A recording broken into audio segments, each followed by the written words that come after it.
Domingo, meio-dia, almoço e ferrovia. É hora de abrir o baú da memória e contar uma história. Nossa, que saudade eu tava de dizer isso. Feliz 2026, pessoal. Feliz 2026. Amigos da ferrovia que não desistiram de mim e tiveram paciência nesses 4 meses de silêncio. Sejam bem-vindos ao canal da Almada Consultoria. Esta é a playlist Ferrovia 2026, é uma reorganizada no canal e a gente começa o ano cumprindo uma promessa lá de 2025. Eu vou falar com você sobre o caderno dos trens regionais da CPTM, o primeiro estudo oficial feito pela empresa, pela CPTM, do que hoje vem a ser o TIC, o Trem Intercidades, em implantação com obras a iniciar-se no primeiro semestre deste ano. Se o assunto interessa a você, já sabe, né? Inscreva-se aqui no canal, se não for inscrito, ative as notificações para não perder nenhum conteúdo e, claro, ao final deste vídeo, deixe a sua curtida e o seu comentário. Bom, sem mais delongas, vamos lá conhecer as novidades aqui do canal para 2026 e falar dos trens regionais. Boa viagem para nós!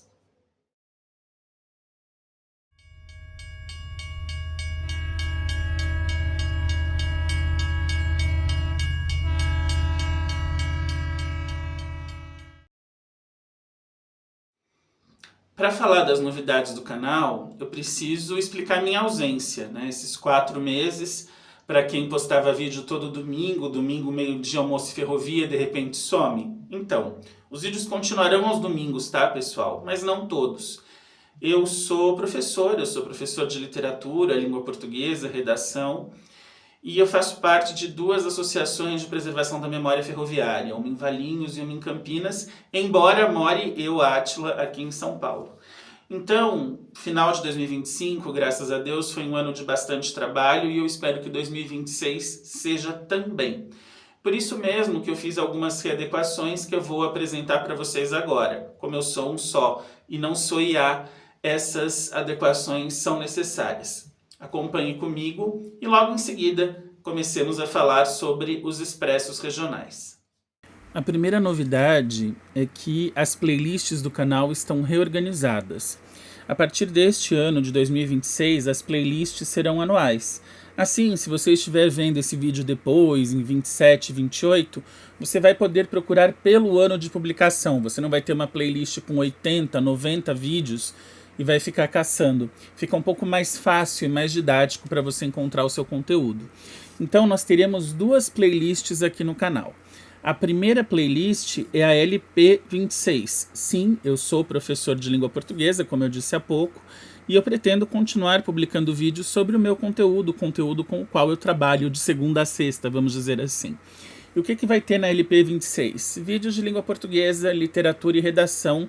Inclusive, se você está prestando o vestibular ou Enem ou conhece alguém que vai prestar as provas neste ano, fala para se inscrever aqui porque eu vou publicar análises dos livros de literatura da FUVEST. Livros que entraram esse ano, eu vou publicar análises bem completas, você não pode perder, e também dicas de redação para Enem e outros vestibulares. As publicações de língua portuguesa, quando acontecerem, serão às quintas-feiras às 19 horas. E por que eu digo quando acontecerem? Porque não serão publicações semanais. Eu explico isso no próximo slide. E depois tem a playlist FE26, que é a nossa playlist da memória ferroviária, ferrovias e memória ferroviária, melhor dizendo, e continua sendo nosso domingo ao meio-dia, almoço e ferrovia. Sempre, ok? Ferrovia sempre aos domingos ao meio-dia. Todos os domingos? Também não. Também explico em breve como isso vai acontecer. Além disso, podem aparecer shorts, que são aqueles videozinhos curtos de última hora, quando acontecer algo muito relevante na literatura, na língua portuguesa, alguma notícia ou na ferrovia. Então, se houver mudanças, inaugurações, eventos não muito felizes, enfim, como aconteceram vários em 25, também aparecem nos shorts, e aí, claro, esses não têm dia nem hora, eles vão depender da urgência dos eventos. Combinado? Dentro aqui da nossa playlist de Ferrovia e Memória Ferroviária, então, quais serão as novidades para este ano de 2026? Bom, a primeira delas, e a que me deixa muito feliz de dividir com vocês, é que eu estou produzindo alguns mini documentários, que são vídeos mais longos do que os 10 minutos usuais do YouTube, são vídeos que podem chegar aí a 45 minutos até 1 hora, com assuntos importantes, né? O mini-doc sobre o Tronco Oeste, também prometido desde 2025, que sai esse ano. Mini-doc sobre a situação da ferrovia em Jundiaí, do complexo ferroviário, que se chama, ou vai se chamar, Jundiaí do Berço ao Túmulo. Mini-doc Trilhos onde não passa trem, cidades que abandonaram as suas ferrovias, e outros que virão, que serão pensados, idealizados para trazer aqui. Então, obviamente, um mini-doc ele não pode ser produzido de uma semana para outra. Portanto, quando eu estiver em período de produção de mini-doc, vocês vão me ver ausente, não sei por quanto tempo, 2, 3 semanas, 1 mês. Eu dou notícias, eu escrevo, haverá os shorts, mas não vídeos longos, uma vez que eu não consigo produzir vídeos semanais mais um mini-doc. Para os mini-docs, a outra coisa legal que eu também já comecei a fazer são gravações in loco. Então vocês vão me ver menos aqui na minha casa e mais nas ferrovias, né? Mais filmagens nos mini-docs, nos lugares mesmo, lugares que eu vou visitando e registro para trazer para vocês. Outra coisa importante que eu quero publicar nesse ano são entrevistas. Eu tenho muitas entrevistas gravadas, em áudio e em vídeo, e eu tenho, obviamente, o consentimento formal e documentado dessas pessoas para que eu possa exibir esse material. Então eu farei edições para publicar trechos interessantes ou até entrevistas completas com gente que fez e faz a ferrovia, desde antigos funcionários, entusiastas, viajantes, até pesquisadores como eu, com quem eu converso. Inclusive esse vídeo vai ao ar no dia 11 de janeiro, e poucos dias antes eu estarei com uma dupla de amigos pesquisadores e vou trazer conteúdo para vocês. Se querem saber quem é, não vou dar o spoiler completo, aguardem subir o vídeo. Por conta disso, por conta dessas mudanças de formato, das entrevistas, de vídeos, digamos assim, mais recheados, né, com mais conteúdo, mais densos, eu não vou conseguir manter a periodicidade semanal. Além dos meus afazeres de professor que eu já mencionei, o detalhamento ele leva mais tempo, porque além da filmagem nos lugares, o que envolve viagem, tempo, custo, também a busca pelas informações em detalhes, ela vai ser mais priorizada do que ela já é. Aqui, o que me interessa passar para vocês é uma informação com qualidade, não uma informação chutada. Portanto, todos os meus roteiros e todas as minhas gravações são autorais. Eu não sou IA, eu não sou uma voz de IA, e eu não peço para a inteligência artificial escrever um roteiro e falo com uma voz bonita. A voz que você ouve, a cara que você vê, é a minha mesmo, com o problema que ela tem ou não, às vezes muito aguda, às vezes falhando, às vezes grave, enfim, eu vou gaguejar, vou errar, mas está aí, sou eu, e eu não abro mão disso, eu não abro mão de ser o Átila, eu não quero ser um fantasma, um ser criado artificialmente aqui falando com vocês. Outra coisa que a gente também vai acompanhar aqui no canal são eventos dos quais eu participo, eventos de memória ferroviária, e tomara o lançamento do meu 4º livro, que eu estou preparando com muito carinho, e se eu conseguir, vem neste ano de 2026 também. Tudo isso posto, mais uma vez obrigado por estar comigo, e vamos abrir o caderno dos trens regionais da CPTM, o primeiro estudo oficial e publicado do que veio a ser o TIC. Aqui um aviso rápido. As imagens do livro têm direitos autorais ligados, obviamente, à própria CPTM. Para que não houvesse problemas com isso, eu fiz a leitura do livro, fiz um resumo, e a partir desse resumo gerei por meio de ferramentas, né, ferramentas de criação de imagem, as imagens aqui, já que eu não sou tão bom assim em montar eu mesmo infográficos, mas a seleção de informações é minha e é essa que eu vou passar para vocês. Para fazer o estudo dos trens regionais, a CPTM considera, né, agora para o TIC, a macrometrópole paulista. Para a gente entender esse conceito, eu vou fazer referências aqui aos estudos da área de geografia e diferenciar metrópole, macrometrópole e megalópole, porque aí, entendendo isso, fica clara qual é essa proposta. Metrópole é apenas uma cidade, um município, que tem grande área de influência, seja econômica, social, populacional ou tudo isso junto. Então, São Paulo, o município de São Paulo, é uma metrópole. Macrometrópole é um conjunto de municípios razoavelmente próximos que exercem juntos uma influência e que estão interligados, mas não exatamente colados um no outro, ou seja, existe uma separação entre urbes, existe uma separação entre cidades. Por exemplo, se você vai de São Paulo a Campinas, você não tem um contínuo urbano. Você tem separações, você tem ali áreas rurais, você diferencia São Paulo de Jundiaí, de Louveira, né? Portanto, a linha férrea, ela conecta a macrometrópole. E a mesma coisa acontece quando você vai entre São Paulo e Sorocaba. Eu posso dizer que São Paulo e Sorocaba são metrópoles e você tem uma macrometrópole formada pela união destas, ligadas por meio rodo ferroviário. A megalópole é quando você tem várias metrópoles, mas você não tem diferenciação de urbes, ou seja, é uma mancha só, as cidades se unem e se confundem, você não tem separações claras, tá certo? Por isso mesmo é que a CPTM trabalha com um conjunto de macrometrópole, e é para interligar essa macrometrópole vista pela CPTM em 4 eixos, norte, sul, leste e oeste, que vem a ideia dos trens regionais. Eu vou usar o termo lá de 2009, hoje a gente sabe que é TIC, trem intercidades, mas trens regionais. Bom, a CPTM apresenta então que a macrometrópole tem uma concentração populacional e uma concentração econômica tão grandes que não dá para depender de um único modal. Qual é o modal? Hoje o modal ferroviário. Sim, nós já tivemos ferrovias, sim, elas já funcionaram, mas por motivos que nós não vamos discutir neste vídeo, até porque já há outros no canal falando a respeito, essas ferrovias foram desativadas para o tráfego de passageiros e para o tráfego de cargas entre estas cidades. Mesmo que você diga, Átila, mas as ferrovias cargueiras funcionam, mas elas não funcionam mais em pequenos trechos. Então você não tem um trem de carga saindo de São Paulo e deixando, por exemplo, pequenas encomendas em Jundiaí. Você tem longos trens que vão do ponto A ao ponto B. Por exemplo, um trem que carrega celulose em Rondonópolis e vai descer até Santos, né? Que carrega em Aparecida do Taboado e vai até Santos. Ele não vai fazer paradas intermediárias, tá? Então hoje nós não temos mais uma ferrovia que ligue efetivamente estes pontos, nem com carga ponto a ponto e muito menos com passageiros. E aí é que vem o nó. O sistema rodoviário paulista está no limite. Pega o exemplo de São Paulo e Campinas. Entre São Paulo e Campinas, você tem qual eixo? Você tem ali o eixo Anhanguera-Bandeirantes.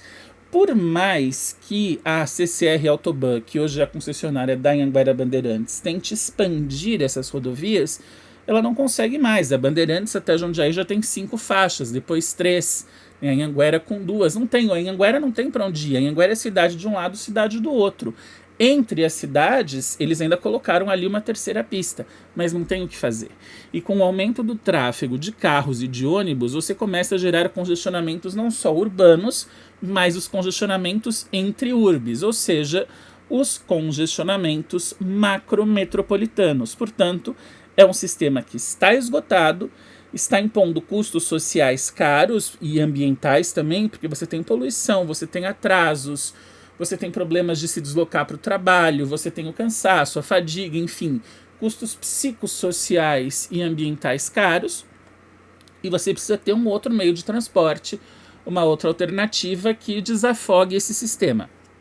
Eu usei São Paulo-Campinas como exemplo, mas claro, vale para São Paulo-Sorocaba, São Paulo-São José dos Campos e São Paulo-Santos.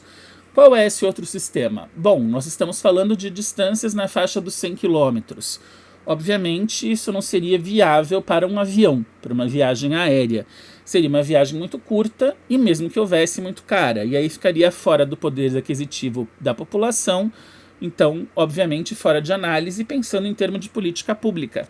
Já que a política pública ela tem que ser contemplativa, ela precisa ser uma política que albergue o maior número de pessoas possível. Portanto, considerado o relevo do estado de São Paulo, cuja área mais densa ou difícil é a área da Baixada Santista para o Planalto, é a subida da Serra do Mar, mas o restante é um relevo de planícies e planaltos sem grandes sustos. Claro que esse meio de transporte é a ferrovia, é um meio de transporte que consegue abrigar uma grande quantidade de pessoas e de cargas de maneira eficiente, com um custo de implantação que, se não é baixo, ele pode se diluir ao longo dos anos e com um custo gerencial bastante competitivo em relação a uma estrada, ok?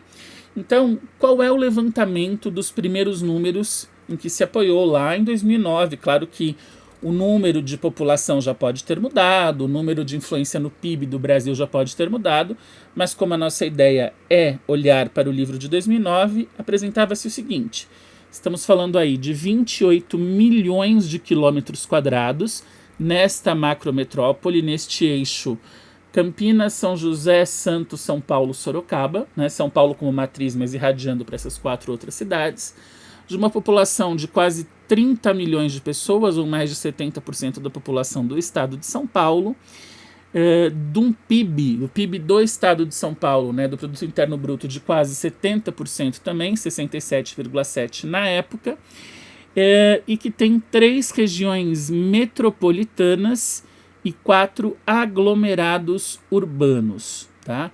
Então, as regiões metropolitanas, São Paulo, Baixada Santista e Campinas, e os aglomerados urbanos de São José dos Campos, Jundiaí e Sorocaba. Beleza? Ele coloca Piracicaba aqui, mas Piracicaba ela não vai pegar, ferroviária pelo menos, não vai pegar essa linha, né? Na linha não chega, aliás, nem tem mais linha ferroviária em Piracicaba. Ok?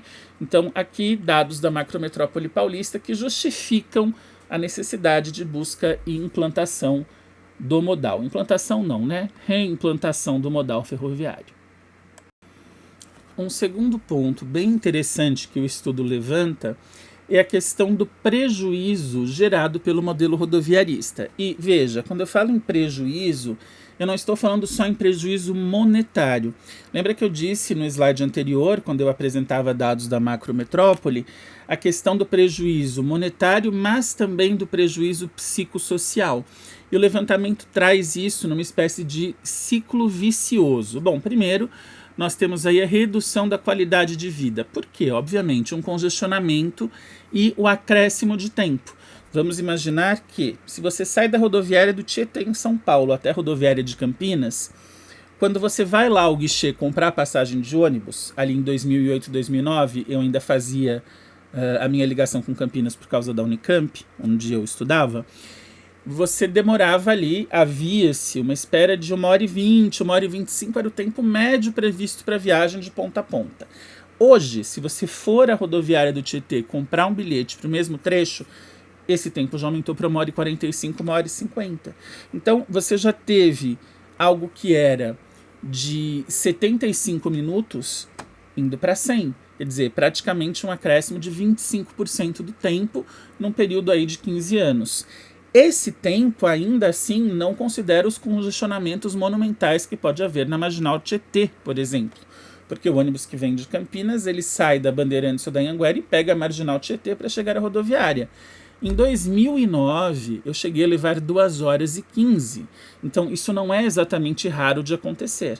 E aí a pessoa fica menos tempo em casa, ela tem menos tempo de descanso, ela está ali no trânsito, está irritada, está estressada, pensando em outros compromissos, não consegue cumprir com seus outros afazeres, nem com o seu lazer como deveria, e tudo isso fica prejudicado por um fluxo que aumenta cada vez mais, que é o aumento do fluxo entre as cidades. E aí você tem um outro detalhe, nem todo mundo está afim de viajar de ônibus.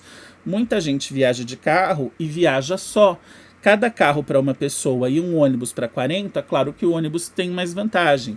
Mas como o ônibus tem horários, ele demora mais, ele pega mais gente, você corre o risco, sei lá, de não conseguir lugar, as pessoas preferem ir com seus próprios carros. E aí você aumenta muito mais ainda a questão do congestionamento e, obviamente, do impacto ambiental, porque tanto os ônibus quanto os carros são movidos por motor de combustão interna. Mesmo os híbridos, que são poucos, a maioria ainda é por gasolina, álcool, né, etanol. Agora etanol, ainda sou da geração que falava álcool.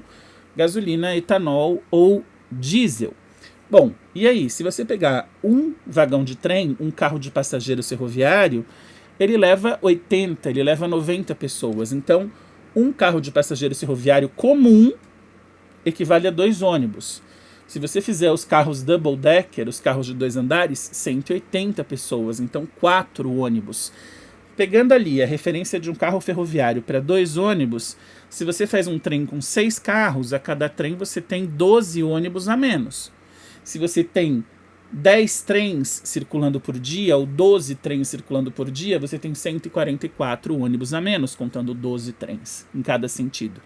Então veja como isso faz diminuir ou fará diminuir esse fluxo, vai aliviar o sistema rodoviário, ele vai servir para quem precisar se deslocar com mais urgência e vai trazer para o sistema ferroviário uma poluição muito menor, porque mesmo que você tenha eventualmente uma locomotiva a diesel, até porque na época não se deixava claro, estamos falando de 2009, se isso seria eletrificado ou a diesel, eram estudos preliminares, mesmo que você tenha uma locomotiva a diesel, você tem uma por composição, sendo que se numa composição você tira 12 ônibus da estrada, você tem uma motriz e antes você tinha 12 para poluir, né? Então você tem um impacto econômico, um impacto ambiental e uma qualidade muito maior, porque o trem espera-se cumpra um horário. Então se você tem uma ligação de 1 hora entre São Paulo e Campinas, a pessoa sabe que ela vai embarcar em São Paulo às 8 da manhã e vai chegar em Campinas às 9. Ela não vai flexibilizar ou se preocupar de, putz, vou pegar um trânsito, vai ter um acidente na estrada, eu vou chegar mais tarde. Portanto, a ferrovia, por qualquer dos 4 pontos ou dos 4 problemas que você veja, ela quebra o ciclo. Ela quebra a redução da qualidade de vida, porque você não tem o estresse, o congestionamento. Ela quebra o aumento do fluxo rodoviário, porque ela vai gerar uma diminuição, quebra o congestionamento em si e diminui as perdas econômicas e o impacto ambiental. Ou seja, ele é o oposto do modelo rodoviarista. Se o modelo rodoviarista atual, como diz aqui o texto, gera um ciclo de perdas e ineficiência, com a ferrovia você gera um ciclo de ganhos e eficiência.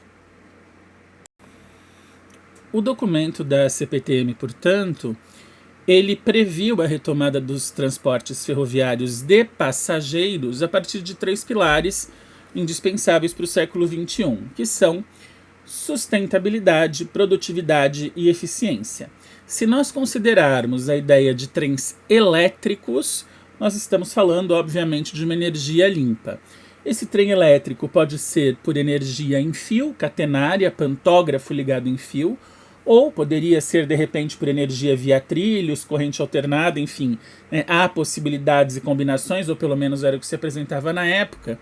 Mas, mesmo que fosse por locomotivas movidas a diesel, por exemplo, você tem hoje motores muito menos poluentes, motores muito mais eletrificados e que conseguem transportar muito mais toneladas, né? Então, no caso de trens de passageiros, você poderia ter ali uma máquina tracionando um trem que leve, por exemplo, 500, 600 pessoas. Se nós estamos falando de 500 pessoas, estamos falando aí de aproximadamente 10 ônibus com uma única motriz que poluiria menos do que um ônibus só. Então, o impacto ambiental aqui é bem interessante. Outro ponto da sustentabilidade da produtividade, que não vem mencionado aqui, nominalizado, mas que é destacável, é a intermodalidade. O projeto do TIC, ele é pensado todo para integrar redes de transporte. Ou seja, ele é um trem que se integra aos sistemas de trens metropolitanos, que é a CPTM, que por sua vez é integrada ao metrô, que é integrado aos ônibus. Ou seja, uma pessoa pode sair da casa dela e pegar um ônibus numa distância curta de casa e, usando os transportes públicos, chegar, por exemplo, a Campinas ou a Sorocaba. Tá? Claro que isso ainda não aconteceu, essa intermodalidade não está total, mas é um ideal interessante que passa, inclusive, pelos trens, porque com a CPTM o seu deslocamento tem limites muito mais próximos, né? Você chega no máximo a Jundiaí, a Mogi das Cruzes, a Rio Grande da Serra ou a Itapevi, né? Amador Bueno é o município de Itapevi. Você expandiria bastante isso. As viagens são mais confortáveis, obviamente, não são sujeitas a trânsito, a congestionamento, a esperas longas. É uma ligação ponto a ponto com um tempo determinado. E, claro, essa eficiência desenvolve muito mais a região, porque permite, por exemplo, que a pessoa X saia de São Paulo às 8 da manhã, chegue em Campinas às 9, tenha uma reunião das 10 ao meio-dia, pegue o trem a 1 e às 2 horas esteja em São Paulo novamente. Então você consegue planejar com muito mais eficiência os seus deslocamentos e não precisa pensar em se prolongar desnecessariamente no destino, porque você tem sempre ali a opção da volta. O estado de São Paulo nunca quis assumir sozinho a construção dessas linhas do trem regional, hoje trem intercidades. Lá em 2009, o documento editado pela CPTM já apontava para a ideia de parceria público-privada. Basicamente, o Estado auxilia, cede o trecho, mas quem vai trabalhar na operação, na construção e na operação, é uma empresa que assume em leilão, em pregão, obviamente, pregão público é uma empresa que assume a concessão. Para isso, para atrair empresas que quisessem a concessão dos trechos, um ponto importante é você fazer um estudo de demanda possível.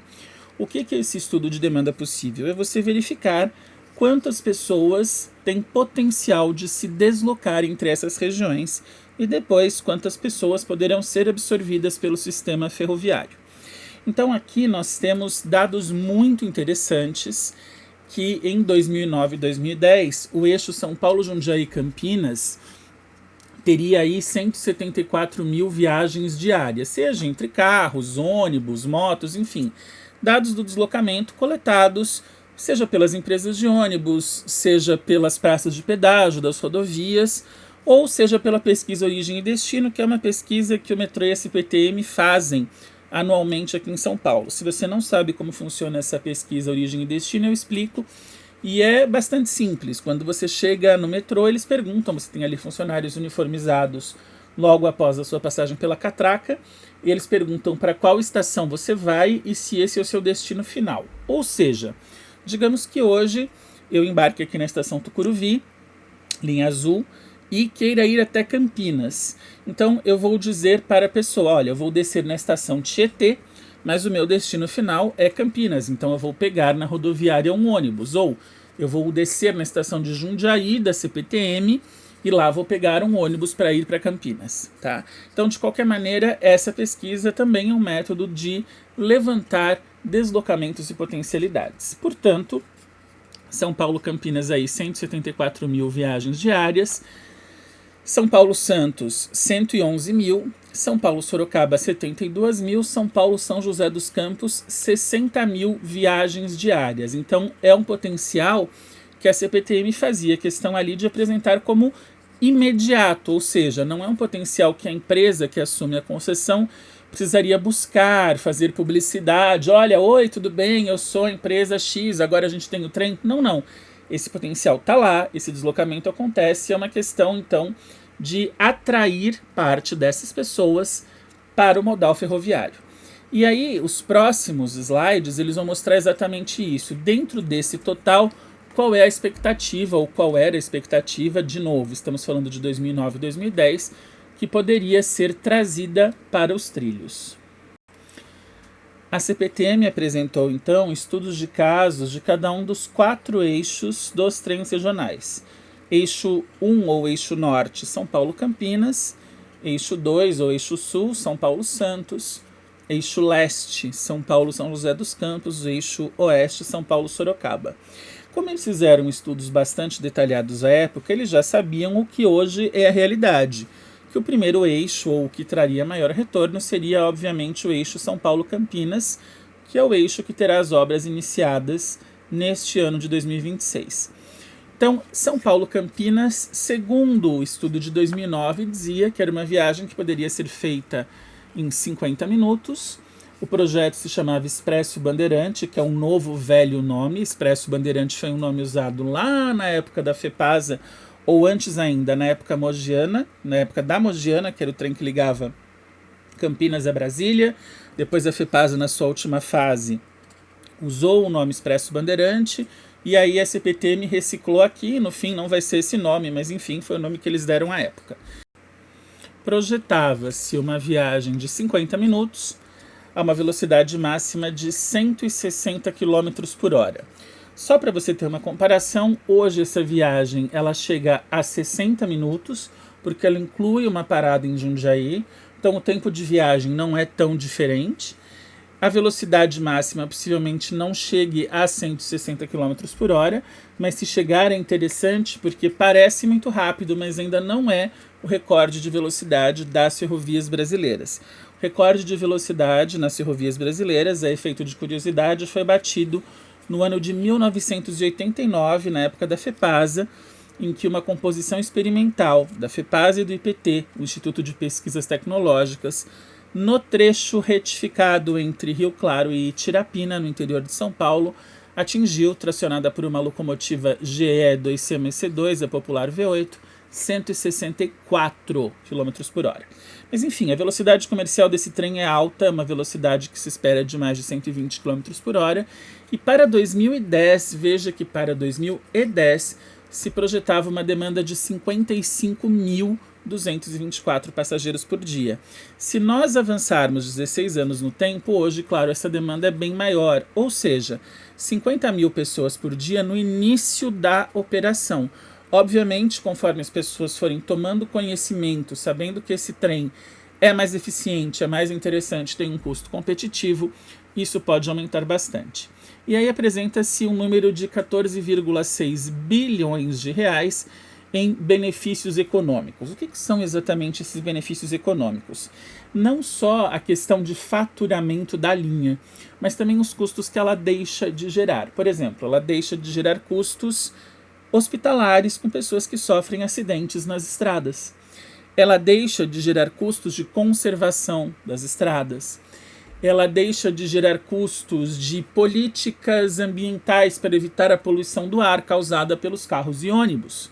Então, veja, esses benefícios econômicos, eles são parte de um cálculo muito abrangente, mas é um benefício de monta, 14,6 bilhões de reais. Se naquela época já não era um dinheiro desprezível, hoje continua a não ser. É um valor bem alto gerado aí pela ferrovia.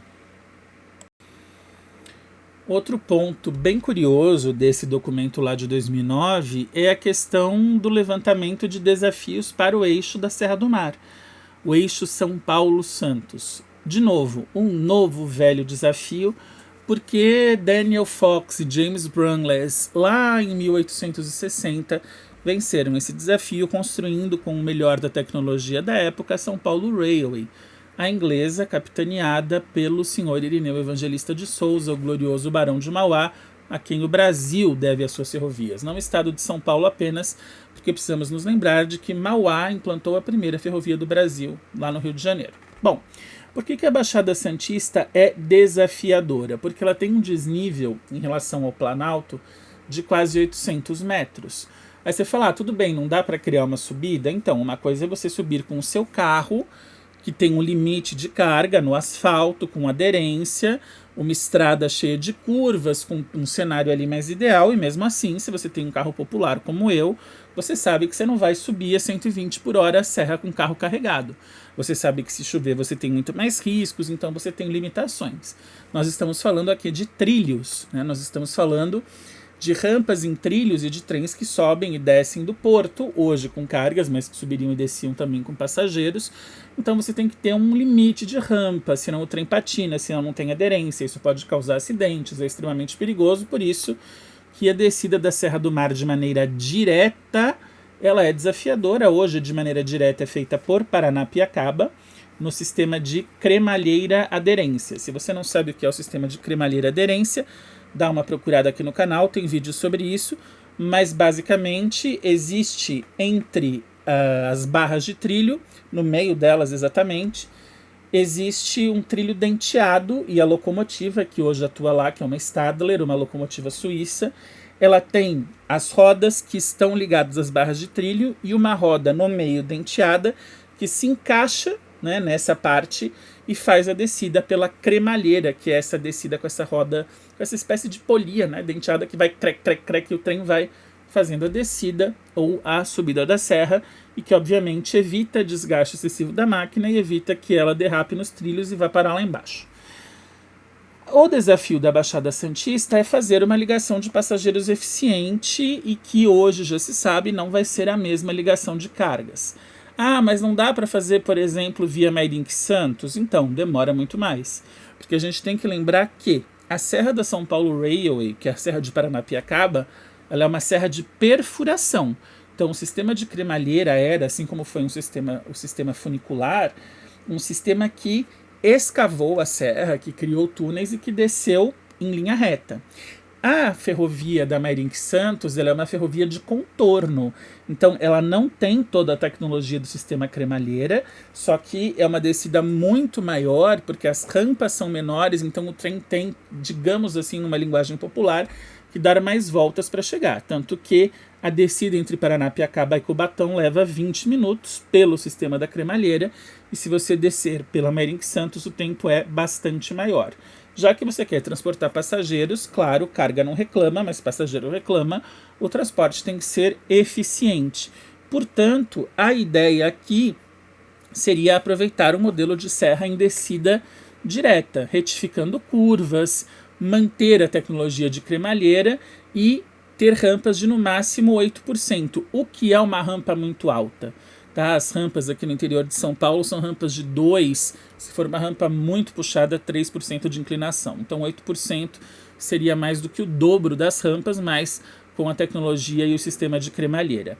O estudo do TIC Sul, ele considera parte do traçado ou traçados novos. É um estudo que ainda não está fechado. Quando ele estiver fechado e for licitado e a gente tiver a exata noção do traçado, sem mais modificações, porque ainda pode haver muitas, e claro, eu trago um vídeo aqui.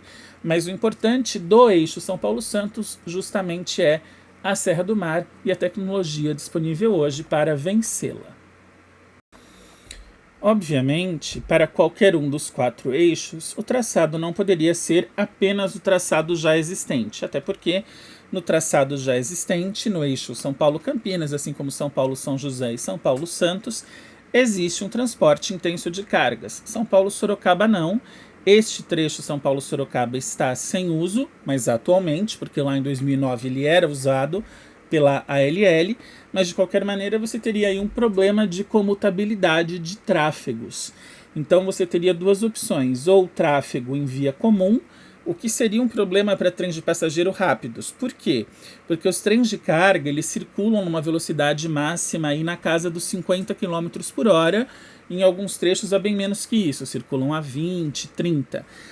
Os trens de passageiros, pelo menos os trens rápidos, os trens regionais, eram projetados para mais de 100. Então via comum já não ia rolar.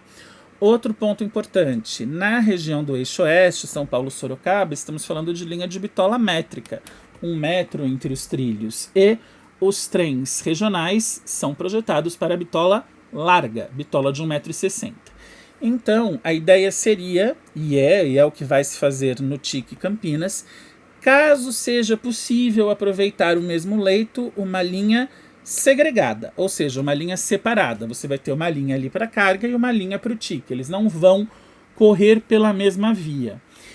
Além disso, seja a via segregada ou seja um novo projeto, uma nova via, como vai haver, por exemplo, no TIC Sorocaba, que não vai utilizar em toda a extensão a linha da antiga Sorocabana, até porque ela é bastante sinuosa e seriam vias retificadas, você teria que ter vias para velocidades maiores. Mas e daí, não pode usar o mesmo trilho? Não.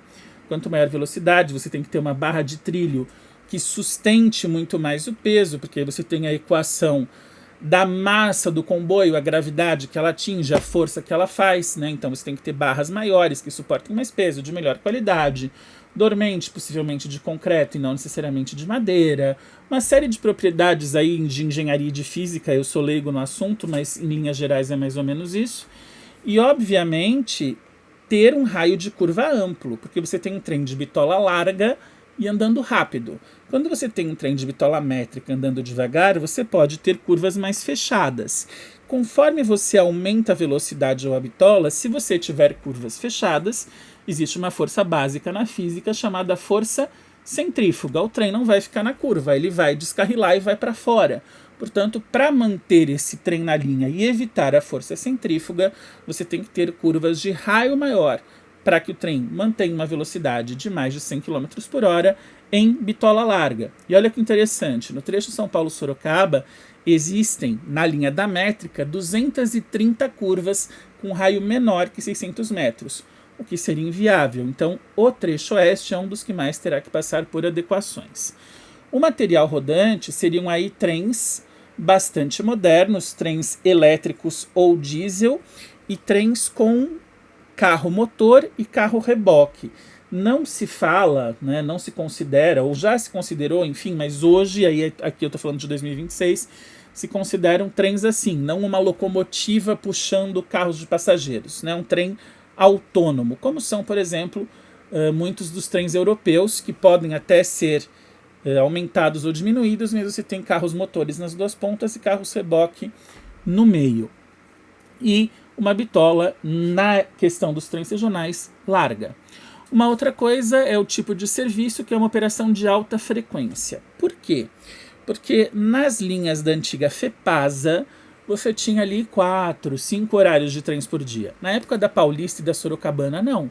Na Estação da Luz, aqui em São Paulo, por exemplo, partiam 10, 11, 12, chegaram a 15 trens de longo percurso por dia. Mas hoje não dá para pensar na linha que existe, nessa estrutura e nessa quantidade de partidas. Só que, para você concorrer com o serviço rodoviário, que tem um ônibus saindo a cada meia hora ou menos da estação Tietê para Campinas, em períodos de pico, em hora de pico, você tem um ônibus a cada 15 minutos, claro que o trem tem que ter opções de horário que façam frente a isso. Então a ideia seria um trem de hora em hora, né, nos dias de semana e com intervalo um pouquinho maior de final de semana. Claro que a concessionária, que é a TIC Trens, que assumiu ali o eixo São Paulo-Campinas, pode até diminuir um pouco esse intervalo, mas seria um intervalo de não mais do que 1 hora entre os trens. E como eu disse alguns slides atrás, a questão da intermodalidade é fundamental, né? Os trens regionais, hoje TIC, ele tem que estar integrado com a CPTM, o metrô e o ônibus nos seus terminais. Por hoje é isso. Eu espero que você tenha gostado muito, que tenha curtido a nova proposta aqui do canal. Com certeza vai ter muito conteúdo de qualidade, como sempre, sem custo para você, além de eventos, entrevistas. E tomara, nesse ano de 2026, o lançamento do meu novo livro. A gente se encontra, a gente conversa por aqui, conversa no Instagram, que é o @memoriaferroviaria.sp, não se esqueça do ponto, @memoriaferroviaria.sp, e a gente se esbarra em eventos ao longo do ano. Um grande abraço, muita luz, muita sorte, muita saúde para você e para sua família. Fique com Deus e até o próximo vídeo.